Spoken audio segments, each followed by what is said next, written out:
ശബരിമല സ്വർണ്ണക്കൊള്ളക്കേസിൽ SITക്ക് ഇന്ന് നിർണായക ദിനം. കേസിലെ അന്വേഷണ പുരോഗതി SIT ഡിവിഷൻ ബെഞ്ചിനെ നേരിട്ട് അറിയിക്കും. ശാസ്ത്രീയ പരിശോധനയ്ക്കായി സ്വർണ്ണപ്പാളികളുടെ സാമ്പിൾ ശേഖരിച്ച് അയച്ചുവെന്ന് SIT വിശദീകരിക്കും.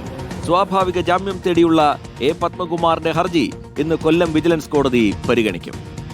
TV പ്രസാദ് നൽകും വിശദാംശങ്ങൾ. പ്രസാദ്, SITയെ സംബന്ധിച്ചിടത്തോളം ഇന്ന് നിർണായകമാണ്. അന്വേഷണ പുരോഗതി നേരിട്ടറിയിക്കാൻ എത്തുകയാണ്. അതേസമയം പ്രതികൾ ഓരോരുത്തരായി പുറത്തേക്ക് ഇറങ്ങുന്നതും SITയെ സംബന്ധിച്ച് തിരിച്ചടിയാണ്. അതടക്കമുള്ള കാര്യങ്ങൾ ഇന്ന് നേരിട്ട് അറിയിക്കുമെന്നാണോ കരുതുന്നത്? ഈ അന്വേഷണ പുരോഗതിയിൽ സാമ്പിളുകൾ പരിശോധനയ്ക്ക് അയച്ചു മാത്രമാവുമോ SIT പറയുക?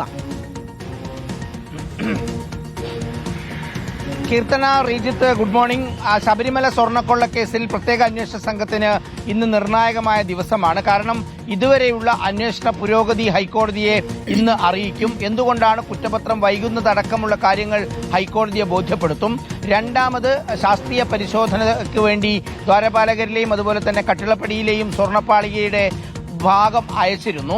അതിന്റെ പരിശോധനാ ഫലം കിട്ടിയതിനു ശേഷം മാത്രമേ ഇനിയിപ്പോൾ കുറ്റപത്രത്തിന്റെ നടപടികളിലേക്ക് കടക്കൂ എന്ന് SIT നേരത്തെ തന്നെ തീരുമാനിച്ചിരുന്നതാണ്. അക്കാര്യം ഹൈക്കോടതി അറിയിക്കും. പക്ഷേ അങ്ങനെ വരുമ്പോൾ അതെന്തായാലും കുറച്ചുകൂടി വൈകാനുള്ള സാധ്യതയാണ് കാണുന്നത്.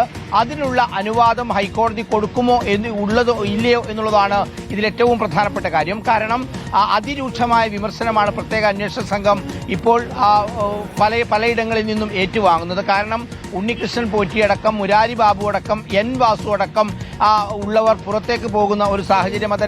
എല്ലാം സ്വാഭാവിക ജാമ്യം കിട്ടിയാണ് പുറത്തേക്കിറങ്ങിയത്. മാത്രവുമല്ല, ഇന്നലെയാണ് തന്ത്രി കണ്ഠരര് രാജീവർക്കെതിരായ മതിയായ തെളിവുകൾ കോടതിയിൽ ഹാജരാക്കാൻ കഴിയാത്തതുകൊണ്ട് തന്നെ തന്ത്രിയും ഇന്നലെ പുറത്തേക്കിറങ്ങിയ ഒരു സാഹചര്യമുള്ളത്. അതുകൊണ്ട് തന്നെ പ്രത്യേക അന്വേഷണ സംഘത്തിന്റെ കാര്യങ്ങളോട് നേരത്തെ ഉണ്ടായിരുന്ന അതേ സമീപനം തന്നെയായിരിക്കുമോ ദേവസ്വം ബെഞ്ച് സ്വീകരിക്കുക എന്നുള്ളതാണ് ഇതിലെ ഏറ്റവും പ്രധാനപ്പെട്ട കാര്യം. ഇനി അതല്ല, പ്രത്യേക അന്വേഷണ സംഘത്തെ പൂർണ്ണമായി വിശ്വസിച്ചുകൊണ്ട് കുറ്റപത്രം അതിന്റെ സമയത്ത് നിങ്ങൾ നടത്തിക്കോളൂ എന്ന ഒരു നിർദ്ദേശമാണ് കോടതിയുടെ ഭാഗത്തുണ്ടാകുന്നതെങ്കിൽ അത് പ്രത്യേക അന്വേഷണ സംഘത്തിന് വലിയ ഒരു ഗുണമാവും, വലിയൊരു ആശ്വാസമാവുകയും ചെയ്യും. അതോടൊപ്പം തന്നെ ദേവസ്വം ബെഞ്ചിന്റെ പൂർണ്ണമായ പിന്തുണ പ്രത്യേക അന്വേഷണ സംഘത്തിന് കിട്ടുമ്പോഴും ശബരിമല കേസുമായി ബന്ധപ്പെട്ടുള്ള ജാമ്യ ഹർജികൾ പരിഗണിക്കുന്ന സിംഗിൾ ബെഞ്ച്, ബദറുദ്ദീന്റെ ബെഞ്ച് അതിരൂക്ഷമായ വിമർശനങ്ങളാണ് SITയുടെ അന്വേഷണ വീഴ്ചയ്ക്കെതിരെ ഉയർത്തുന്നത് എന്നുള്ളതാണ്. അതോടൊപ്പം തന്നെ A. പത്മകുമാറിന്റെ ആദ്യ കേസിലെ 90 ദിവസം റിമാൻഡ് പൂർത്തിയായി കഴിഞ്ഞു. അതുകൊണ്ട് തന്നെ സ്വാഭാവിക ജാമ്യത്തിന് വേണ്ടി സമീപിച്ചു. പക്ഷേ ഇതിൽ ജാമ്യം കിട്ടിയാലും രണ്ടാമത്തെ കേസ് കുറച്ചുകൂടി വൈകിട്ടാണ് രജിസ്റ്റർ ചെയ്തത് എന്നുള്ളത് കൊണ്ട് തന്നെ ജയിലിൽ നിന്ന് പുറത്തിറങ്ങാൻ കഴിയില്ല എന്നുള്ളതാണ്. എന്തായാലും പ്രത്യേക അന്വേഷണ സംഘത്തിന് ഇന്ന് ഹൈക്കോടതിയിൽ ഏറെ നിർണായകമാണ്.